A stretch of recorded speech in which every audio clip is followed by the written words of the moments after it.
जिस जिसको बुद्धि की जरूरत है मुझसे मांगे, मैं उसे उदारता से दूंगा। यह अपने बाइबल वचन में कहा है। फिर भी हम मनुष्य क्यों नहीं सुधरते हैं? क्यों हम दूसरे के पीछे भागते रहते हैं बुद्धि को पाने के लिए, दुनिया के पीछे भागते हैं, जबकि पिता परमेश्वर ने हमें खुद कहा है मांगो तो तुम्हें दिया जाएगा। तो ये भी कहा है जिस जिसको बुद्धि चाहिए वो मुझसे मांगे। चलिए इस वचन को पढ़कर समझने का कोशिश करते हैं।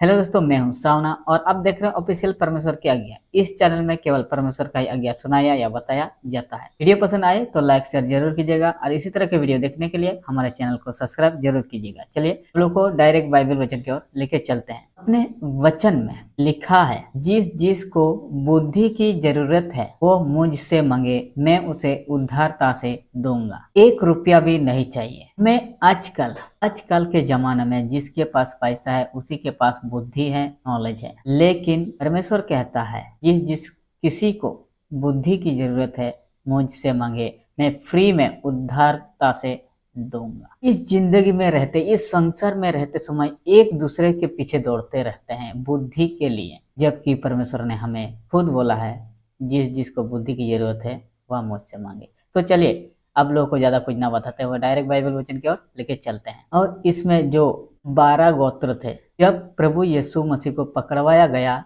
उस समय सब तितर बितर हो गए थे। उनके लिए या उनके पास एक संदेश पहुंचा है। यह संदेश क्या है इसको भी इसी वीडियो में जानने की कोशिश करेंगे। तो चलिए वचन को पढ़कर समझ लेते हैं। वीडियो अगर लंबा हो जाए तो प्लीज वीडियो को देख लीजिएगा, स्किप ना कीजिएगा, क्योंकि स्किप करने से आप लोगों को कुछ भी समझ में नहीं आएगा। तो चलिए, परमेश्वर के और प्रभु यीशु मसीह के दास याकूब की ओर से उन 12 गोत्रों को जो तितर बितर होकर रहते हैं नमस्कार पहुंचे। उन 12 गोत्रों को, किनको?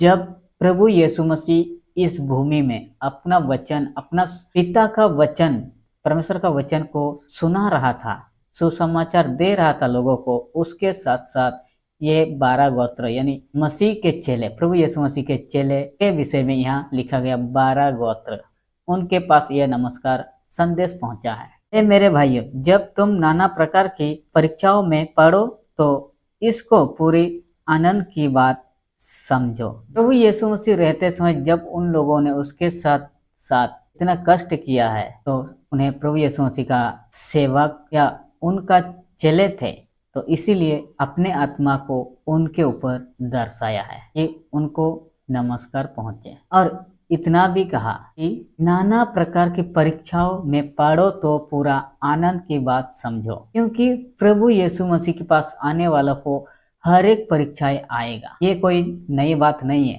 पहले भी थे, अभी भी है। फिर भी इतना वचन पढ़ने के बाद भी मनुष्य नहीं सुधरते हैं। ये वचन अभी से नहीं, बहुत पहले से है, फिर भी सुनने के बाद, समझने के बाद भी अनजान बन के लोग संसार के रीति के अनुसार जीते मरते हैं। चलिए आगे पढ़कर समझ लेते हैं। यह जानकर कि तुम्हारे विश्वास के परखे जाने से धीरज उत्पन्न होता है। जो विश्वास प्रभु यीशु मसीह के पास आपका है, उस विश्वास को परखने के लिए आपके पास नाना प्रकार की परीक्षा आ सकते हैं या आएंगे।